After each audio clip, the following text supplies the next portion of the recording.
Good morning everyone.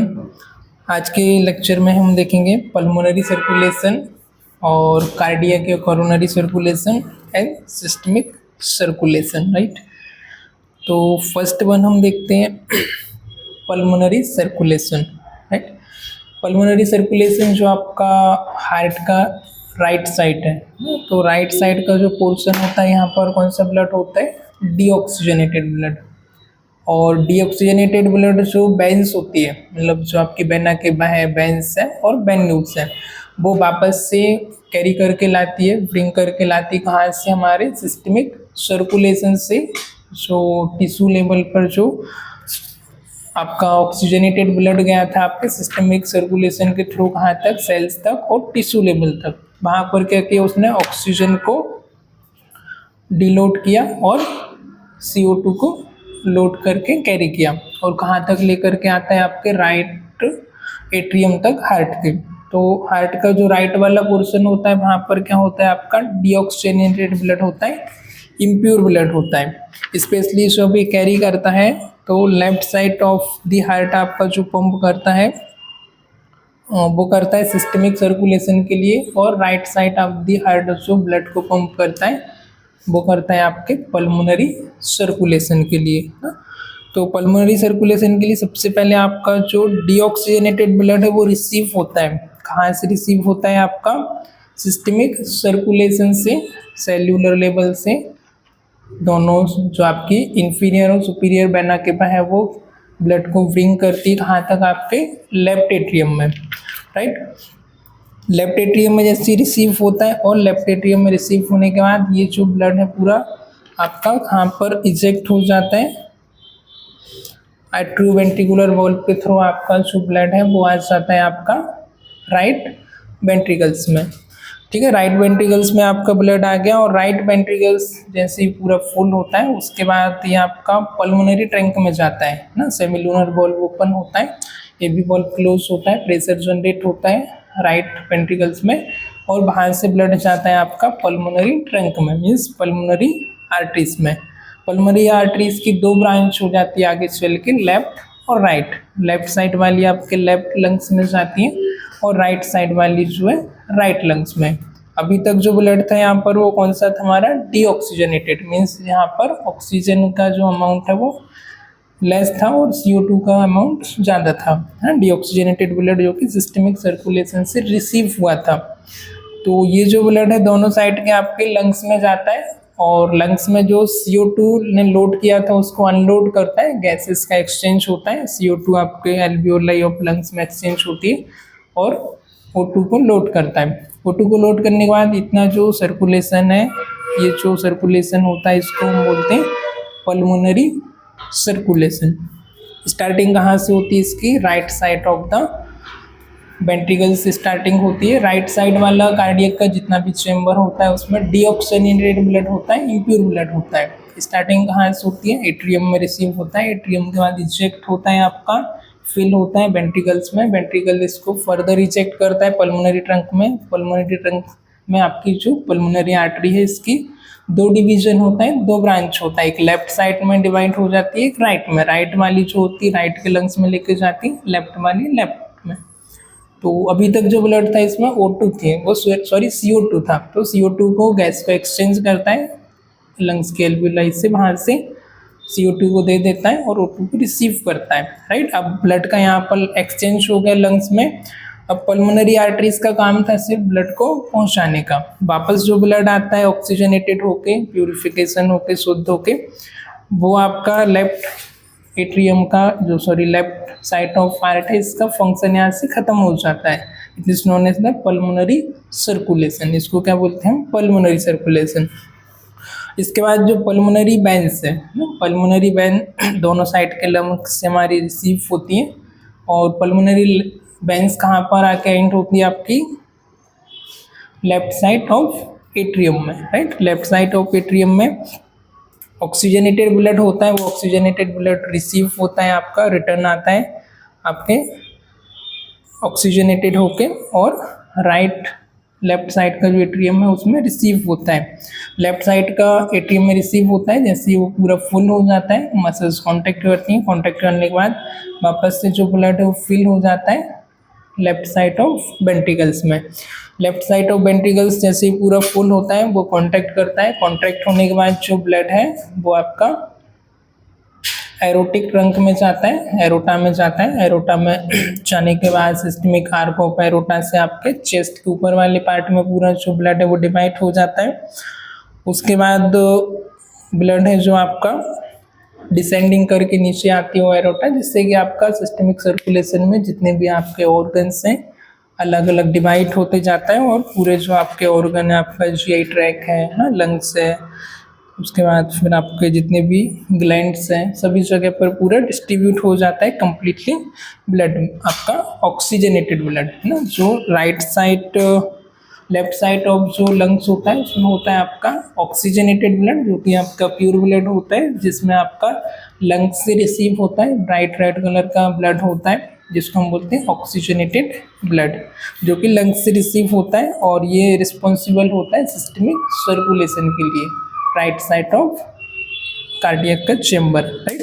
तो right part इसके लिए रिस्पॉन्सिबल होता है हमारा सिस्टमिक सर्कुलेशन के लिए, और बॉडी में ऑक्सीजनेटेड ब्लड को पहुंचाने के लिए न्यूट्रिएंट प्रोटीन भी इसके साथ अटैच होके बाइंड होके जाते हैं। तो इसको क्या बोलते हैं हम, systemic circulation. Further in body के डिफरेंट सिस्टम में वहाँ तक ब्लड को पहुँचाता है। स्मॉलर यूनिट ऑफ बॉडी जो सेल्स है, फंक्शनल यूनिट, वहाँ तक ब्लड को पहुँचाने का काम करता है, राइट। तो इसको क्या बोलते हैं हम, सिस्टमिक सर्कुलेशन। अब इसके बाद आता है हमारा पल्मोनरी सर्कुलेशन हो गया, सिस्टमिक सर्कुलेशन हो गया। एक नेक्स्ट आता है कोरोनरी या कार्डियक सर्कुलेशन। कार्डियक सर्कुलेशन में क्या होता है, जो कार्डियक की मसल्स है, मायोकार्डियम और एंडोकार्डियम हो गया है ना, पेरिकार्डियम। तो मायोकार्डियम, एंडोकार्डियम, पेरिकार्डियम को भी फंक्शनिंग करने के लिए ऑक्सीजनेटेड ब्लड की रिक्वायरमेंट होती है। ये ब्लड कहाँ से रिसीव होता है, हमने देखा कि जो एक आर्टरी जाती है कार्डियक से, हमारी एक आर्टरी जाती है, और वेगस टेरोटा हमारी इस तरीके से ऊपर आपने कार्डियक स्ट्रक्चर में देखा होगा। अब इसके ही साइड से क्या होता है, दो आपकी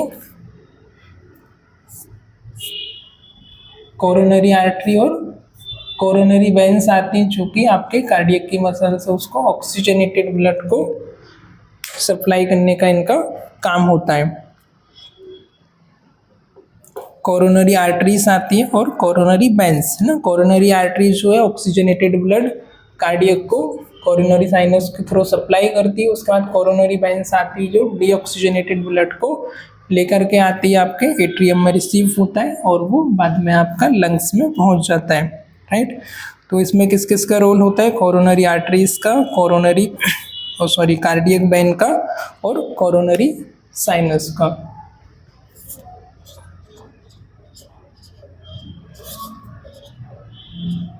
कोरोनरी आर्टरी, कार्डियक वेन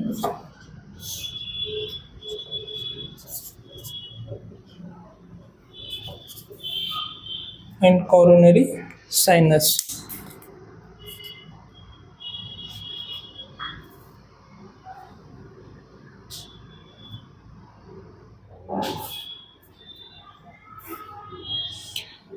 अब कोरोनरी आर्टरी भी असेंडिंग में डिवीजन होता है इसका, दोनों साइड से जो कोरोनरी आर्टरी आती है जो आपके हार्ट की मसल्स से उसको क्या करती है, ऑक्सीजनेटेड ब्लड है वो सप्लाई करने का काम करती है। इसका भी फर्दर डिवीजन होता है असेंडिंग एरोटा का, right coronary artery and left coronary artery. इसका दो डिवीजन होता है, जैसे कि यहाँ पर इसमें भी दिखाया हुआ है। डिस्टर्ब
इसका फर्दर डिवीजन होता है right and left coronary artery में, फिर इसका फर्दर 2 सब डिवीजन होता है पोस्टीरियर में और एंटीरियर, सॉरी पोस्टीरियर और marginal branch, posterior interventricular branch and marginal branch.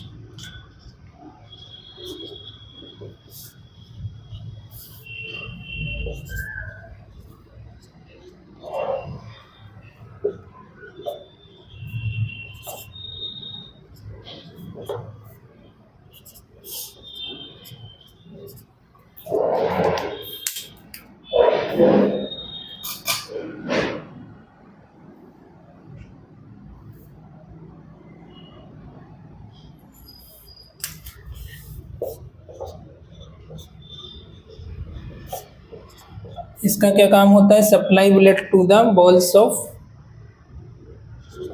Supply blood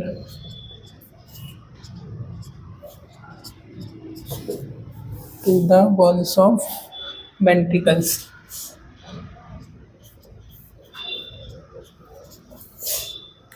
ten second इसका वर्क होता है supply blood to the myocardium of the right ventricle.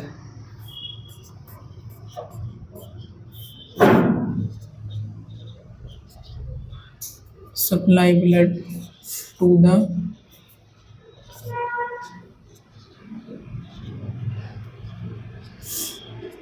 myocardium of right ventricles।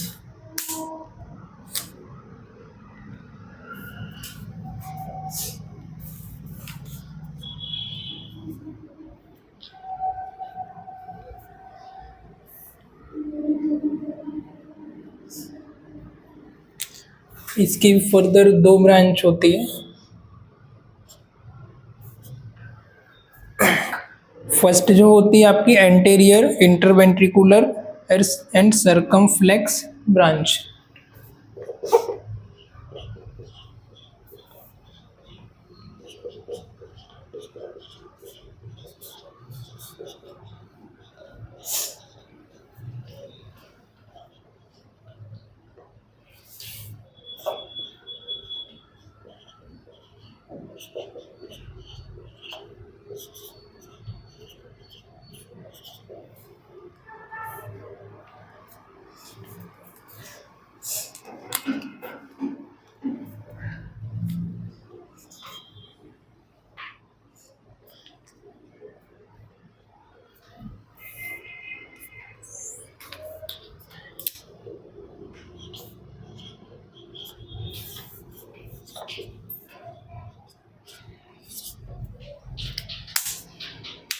ठीक है, तो इसकी फर्दर 2 डिवीजन होता है, एंटेरियर इंटरवेंट्रिकुलर ब्रांच जिसको बोलते हैं लेफ्ट असेंडिंग आर्टरी, और नेक्स्ट होती सर्कमफ्लेक्स ब्रांच।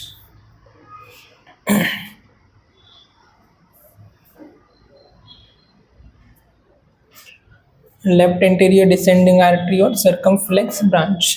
तो जो एंटेरियर है इसका ये क्या काम करती, supply blood to the walls of the ventricles. दोनों जो वेंट्रिकल्स है उनकी जो बॉल्स है उसको क्या करती है, ब्लड सप्लाई करने का जो रोल होता है, फंक्शन होता है, वो कौन सी आर्टरीज का होता है, एंटीरियर इंटरवेंट्रिकुलर ब्रांच है ना। और नीचे जो नेक्स्ट वन इसका डिवीजन होता है सर्कमफ्लेक्स, इसका रोल क्या होता है, supply blood to the walls of the ventricles and left atrium. ठीक है, ये भी क्या काम करती है, आपके जो वेंट्रिकल्स है उनकी बॉल्स को ब्लड का सप्लाई करती है, और एट्रियम की जो बॉल्स है लेफ्ट एट्रियम को, उसको ब्लड को सप्लाई करती है। ठीक है, तो इसका सब डिवीजन होता है फर्दर।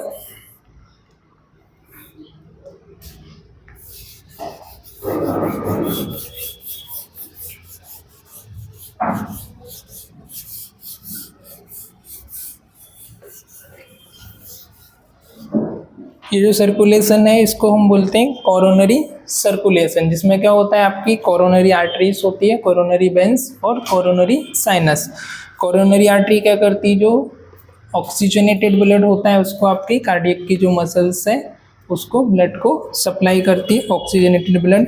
कोरोनरी वेंस जो होती है डीऑक्सीजनेटेड ब्लड है उसको रिसीव करती है कोरोनरी साइनस के थ्रू। एंड इसकी जो डिवीजन है असेंडिंग एरोटास से डिवीजन होता है लेफ्ट एंड राइट। इसके साथ साथ इसमें क्या होता है एनेस्टोमोसिस होता है। एनेस्टोमोसिस मतलब कि क्या होता है, मायोकार्डियम की जो मसल्स है उसमें एक से ज़्यादा आर्टरीज और वेंस की ब्रांच होती है। क्यों होती है, क्योंकि इनकेस कभी एक आर्टरी या ब्रांच ब्लॉक हो गई ना तो कार्डियक डायरेक्ट पेशेंट जो है या व्यक्ति जो है कार्डियक अरेस्ट में नहीं जाएगा। इन सिंपल वर्ड में उसको हार्ट अटैक नहीं आएगा, ठीक है, एमआई नहीं होगा, हार्ट अटैक नहीं आएगा, क्योंकि इसकी मल्टीपल ब्रांच में डिवीजन हो जाता है। जैसे अभी हमने देखा पहले असेंडिंग एरोटा थी, उससे आपकी left and right coronary artery आई, उसके बाद फिर पोस्टीरियर और मार्जिनल ब्रांच में वो डिवीजन हो गया, राइट। और ऐसी सिमिलर लेफ्ट कोरोनरी आर्टरी से इसका भी एंटीरियर और सर्कमफ्लेक्स में इसका भी डिवीजन हो गया। तो इस तरीके से ये इसका डिवीजन हो जाता है और मल्टीपल ब्रांच बना लेती है और कार्डियक की जो मसल्स है मायोमेट्रियम है, सॉरी मायोकार्डियम है, पेरिकार्डियम, एपिकार्डियम, उसको ब्लड को सप्लाई करती है ताकि एक या दो इसमें से यदि वो चली जाए है ना, ब्लॉक हो जाए, इनकेस की भाई जो मसल आर्टरीज है उसमें ब्लॉक हो जाए तो ब्लॉक होने पर क्या होगा, वो कार्डियक को डायरेक्ट कार्डियक अरेस्ट में नहीं जाएगा, पेशेंट को डायरेक्टली हार्ट अटैक नहीं आएगा। आए समझ। तो इस टर्म को हम क्या बोलते हैं, एनेस्टोमोसिस। नेक्स्ट लिखो, the myocardium contain many anastomosis. The myocardium contain many anastomosis.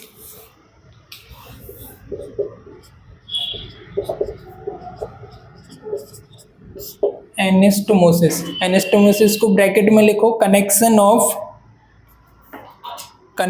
Of two और more arteries.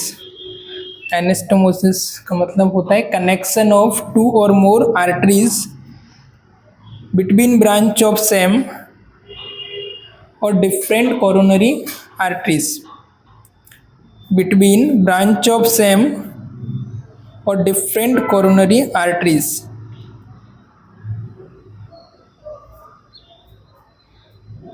Thus,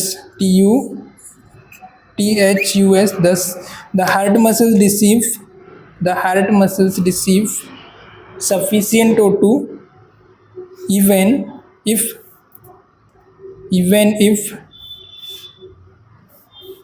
one of its coronary artery is partially blocked, even if one of its coronary artery is partially block, right. तो myocardium जो है इसमें क्या होता है आपका, many anastomosis होता है। एनेस्टोमोसिस का हमने क्या मतलब देखा, कनेक्शन ऑफ टू और more arteries with same branch में हो सकता है या डिफरेंट ब्रांच ऑफ आर्टरीज में आपका कनेक्शन हो सकता है, जो क्या करती हैं आपके हार्ट मसल्स को ऑक्सीजन को पहुंचाती है। इवन इसमें से यदि एक या दो आर्टरीज में पार्टिकुलरली कोई ब्लॉक आ गया तो कार्डियक में आपका डायरेक्टली कार्डियक आपको अरेस्ट नहीं आएगा और आप कार्डियक आपको हार्ट अटैक या अरेस्ट नहीं आ पाएगा इसकी वजह से, राइट। तो ये जो सर्कुलेशन होता है इसको हम बोलते हैं कार्डियक सर्कुलेशन। और इसमें भी कौन कौन सी ब्रांच होती है, फर्स्ट जो होती है आपकी ग्रेट कार्डियक वेन, सेकंड होती है आपकी middle cardiac vein,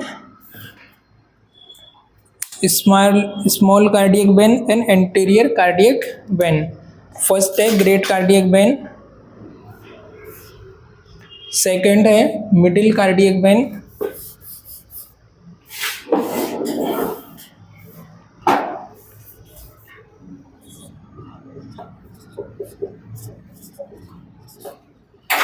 great cardiac vein,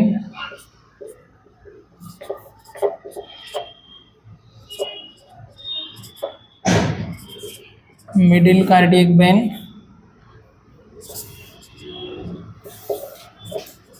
small cardiac when and anterior cardiac when.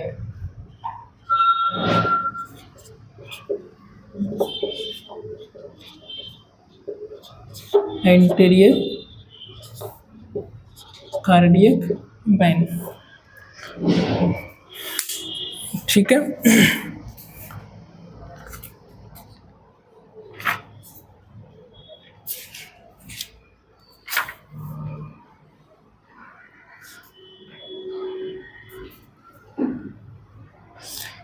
Great cardiac vein का क्या रोल होता है? In anterior interventricular sulcus drain the area of the heart supply by the left coronary artery, left and right ventricles of the atrium. ये कहाँ से? Left and right ventricle से क्या करती है? जो डीऑक्सीजनेटेड ब्लड होता है उसको कैरी करने का काम करती है। देन नेक्स्ट आती है आपकी middle cardiac vein. In posterior interventricular circles drain the areas supply by the posterior interventricular branch of right coronary artery and left coronary artery. जो राइट और लेफ्ट कोरोनरी आर्टरी है ब्लड को जो लेके जाती है ऑक्सीजनेटेड ब्लड को, इसका डीऑक्सीजनेटेड होने के बाद ये रिसीव करती है और वापस से जो आपका राइट एट्रियम है वहाँ पर इसको लेके आती है, right. Then small cardiac vein in coronary circles drain the right atrium and left ventricles, right atrium and right ventricles. Small cardiac vein का क्या रोल होता है आपका? राइट एट्रियम से और राइट वेंट्रिकल्स का जो डीऑक्सीजनेटेड ब्लड है उसको आपके राइट एट्रियम में लेकर के आने का इसका रोल होता है। देन नेक्स्ट हमारा anterior cardiac when drain the right ventricles and open directly into the right atrium.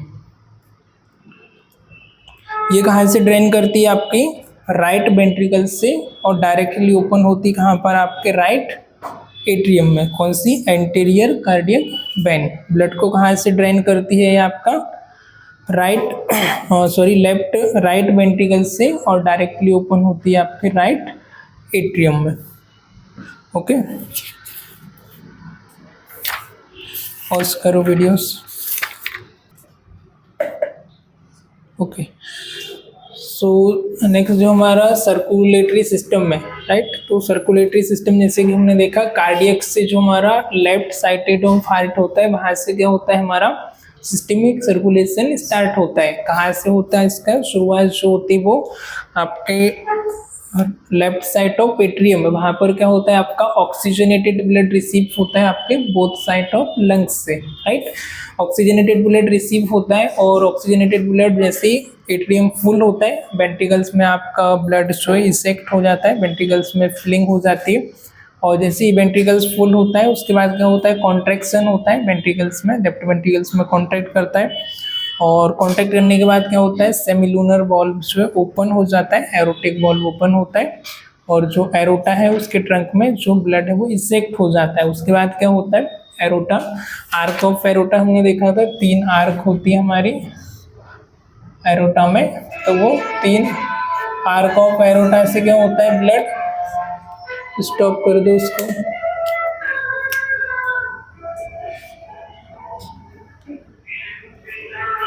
Stop कर दो, उसमें ऑप्शन होगा।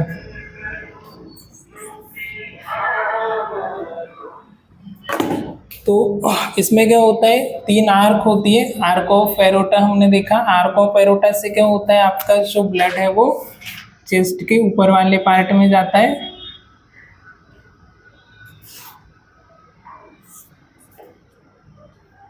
ठीक है। इस तरीके की आर्क ऑफ एरोटा से जो है आपके चेस्ट के अबव वाले पार्ट में ब्लड जाता है, उसका डिसेंड करके नीचे आती है। तो नीचे आने के बाद हमने फर्स्ट देखा, उसके बाद क्या होता है? ये दोनों साइड डिवीजन होता है, इसको बोलते हैं left and right coronary artery, जो कि आपकी कार्डियक की मायोकार्डियम जो मसल्स है उसको क्या करती है? ब्लड को सप्लाई करती है, ऑक्सीजनेटेड ब्लड जो कि आपके हार्ट के मसल्स को ब्लड जाता है। उसके बाद फिर arc of aorta, arc of aorta further इसका डिवीजन होता है ब्रेकियोसेफेलिक ट्रंक, जिसका रोल क्या होता है, right side of the head, right side of head and neck को ब्लड सप्लाई करने का, हेड के राइट साइड में और नेक में। देन आती है आपकी राइट कॉमन कैरोटिड आर्टरी। अब जो कॉमन कैरोटिड आर्टरी होती है राइट, इसका कहाँ पर ब्लड को सप्लाई करती है, राइट अपर लिम्फ, जो आपका राइट अपर लिम्फ है उसमें। देन आती है आपकी सब क्लेवियन आर्टरी, सब क्लेवियन जो क्लेविकल, इसके लिए इसका नाम सब क्लेवियन। देन यहाँ से इसका डिवीजन होता है, इसका क्या रोल होता है, left side of the head and neck, right. ये किसको कर रही थी, राइट वाले को, ब्रेकियोसेफेलिक, और जो सब क्लेवियन है कॉमन कैरोटिड आर्टरी, इसका रोल क्या है, right left side of the head and neck. Next हमारी लेफ्ट सब क्लेवियन आर्टरी, लेफ्ट सब क्लेवियन आर्टरी का वर्क होता है upper limb, both upper limb में उनको ब्लड को सप्लाई करने का। जिसका जो पूरा है यहाँ से कैरोटिड होने के बाद इसका डिवीजन हो जाता है, जो कि नेक को, हेड को और बोथ हैंड को ब्लड को सप्लाई करती है। अब इसका चेस्ट के नीचे वाला जो पार्ट होता है, नेक के नीचे वाला, जिसको हम बोलते हैं चेस्ट, थोरिकिक या चेस्ट ना, थोरिकिक को ही बोलते हैं, चेस्ट अनदर नेम है। तो इसका जो रोल होता है, पेरिकार्डियल आर्टरीज, पेरिकार्डियल जो आर्टरी निकलती है ये कहाँ पर आपका सप्लाई करती है, पेरिकार्डियम में। पेरिकार्डियम की जो आउटर लेयर है आपके कार्डियम के, आउटर लेयर पेरिकार्डियम, उसको ब्लड को सप्लाई करती है। नेक्स्ट आती है हमारी ब्रेकियल ना, अब इसका डिवीजन होता है ब्रेकियल में।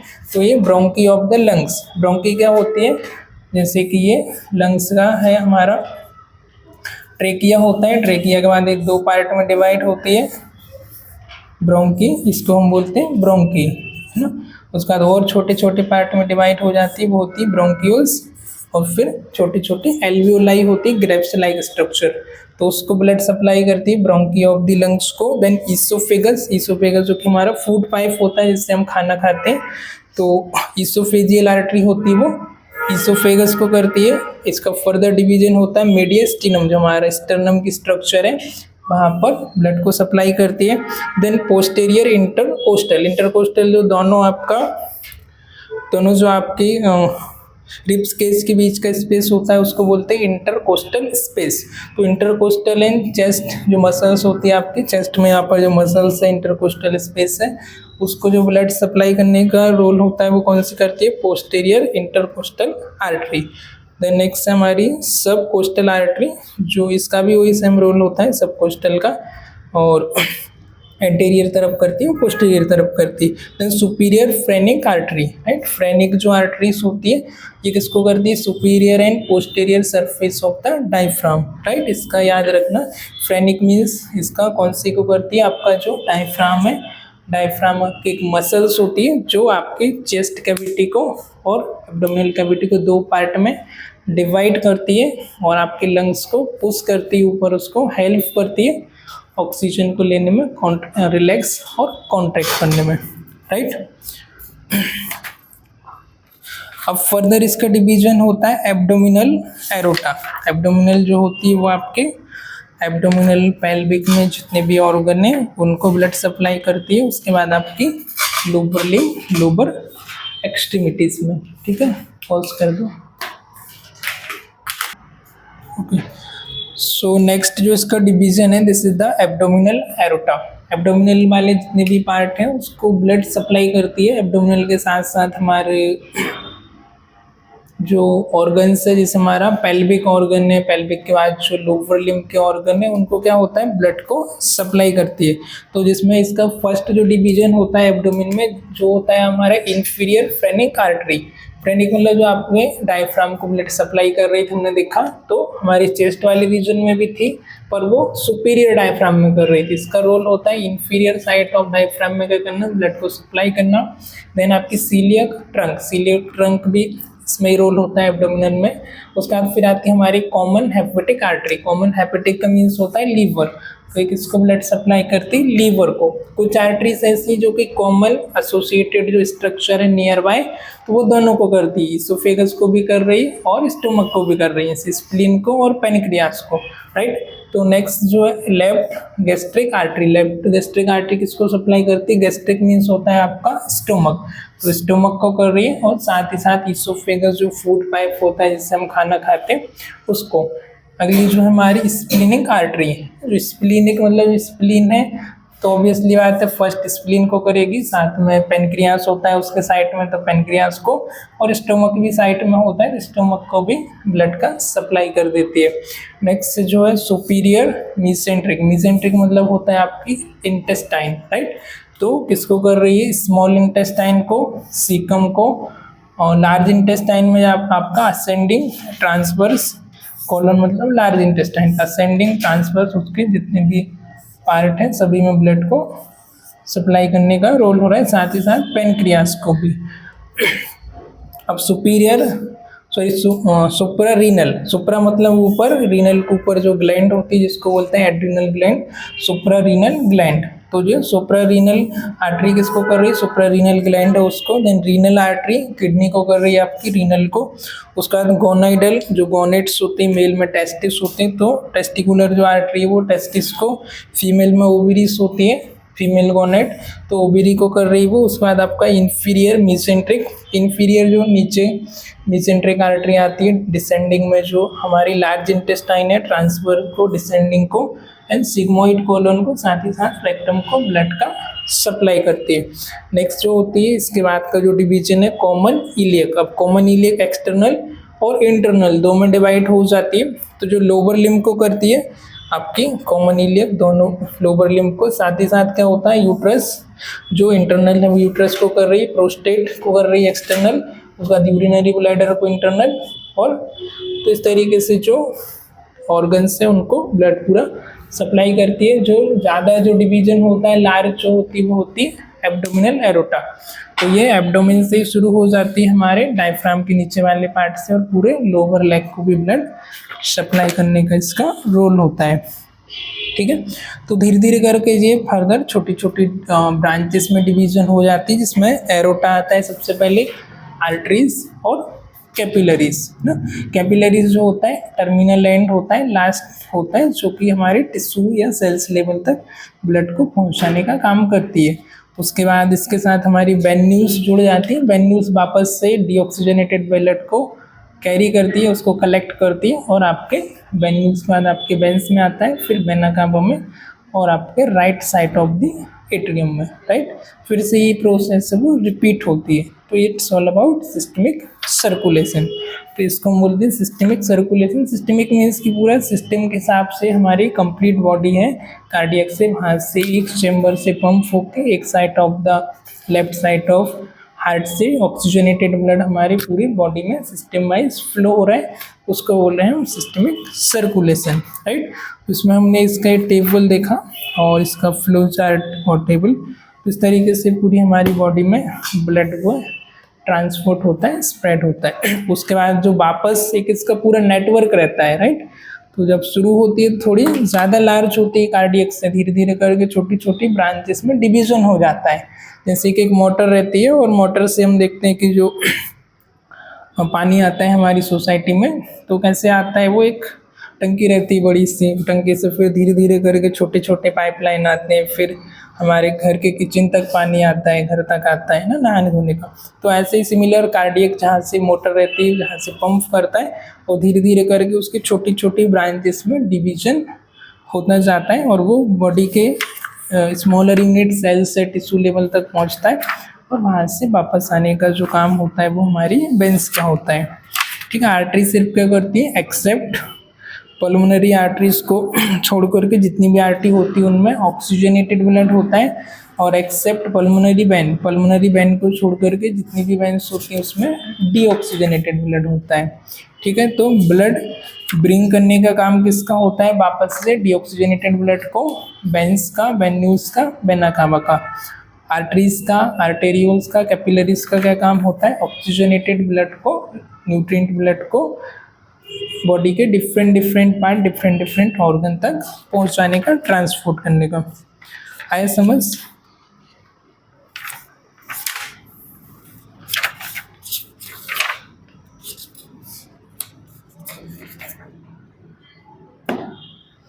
ओके, सो आज के लेक्चर में फिलहाल इतनी ही, मिलते हैं किसी और लेक्चर में। Till the time keep learning, keep doing. Bye bye.